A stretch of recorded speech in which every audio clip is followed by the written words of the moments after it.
సంవత్సరాల తరబడి ఎన్ని మందులు వాడినా మీ మోకాల నొప్పులు తగ్గట్లేదా? ప్రాణ పెయిన్ క్లినిక్ లో అత్యాధునిక చికిత్స. కళ్ల ముందు కనిపించే టెక్నాలజీ కన్నా కళ్లకు కనిపించిన ఏదో మాయ గురించి కొంతమంది ఎగబడతారనే మాటల్లో ఎలాంటి అతిశయోక్తి లేదు. ఎందుకంటే ఇప్పుడు నేను చెప్పబోయే ఈ రియల్ స్టోరీలో అదే జరిగింది. ఎందుకు దీన్ని రియల్ స్టోరీ అంటున్నానో మీరే చూడండి.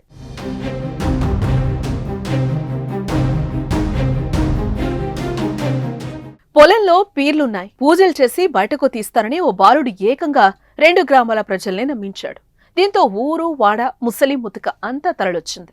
దేవుడి కోసం కళ్ళు కాయలు కాసేలా గంటల తరబడి ఎదురుచూశారు. చివరకు ఇదంతా ఉట్టిదేనని తేలడంతో చివాట్లు పెడుతూ వెనుదిరిగారు. ఈ ఘటన కర్నూలు జిల్లాలో జరిగింది. పూజ చేసి ఒక 5 నిమిషాలైనా అర్ధ గంట అయినాక అతనికి ఊరేగంతో తీసుకొని ఊర్లా తీసుకొని అతనికి సవారీ చేయాలి. ఆ తాత పేరు పసర్ మొహమ్మద్ అల్లావలి లింగా పూర్తి పేరు.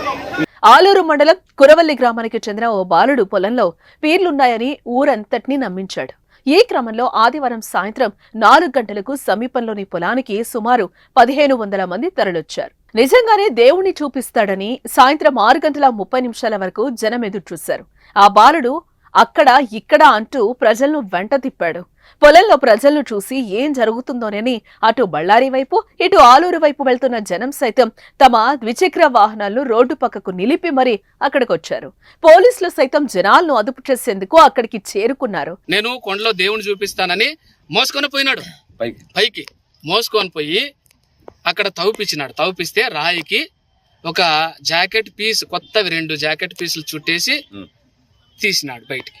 ఆ జాకెట్ పీసులకు మట్టి కూడా లేదు. ఇప్పుడు కూడా చూడండి అన్న, నేను వీడియో కూడా అందరు తీసినాము. ఆ సంచికి ఇంత మట్టి అంటుకోలేదన్న.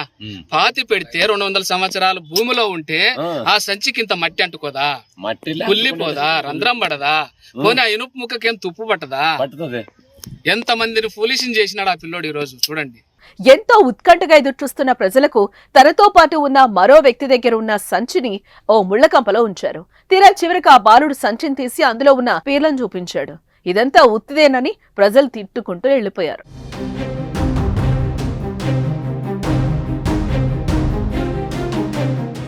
సుమన్ టీవీలో మీ పర్సనల్ అండ్ బిజినెస్ ప్రమోషన్స్ కోసం కింది నెంబర్కి కాంటాక్ట్ చేయండి.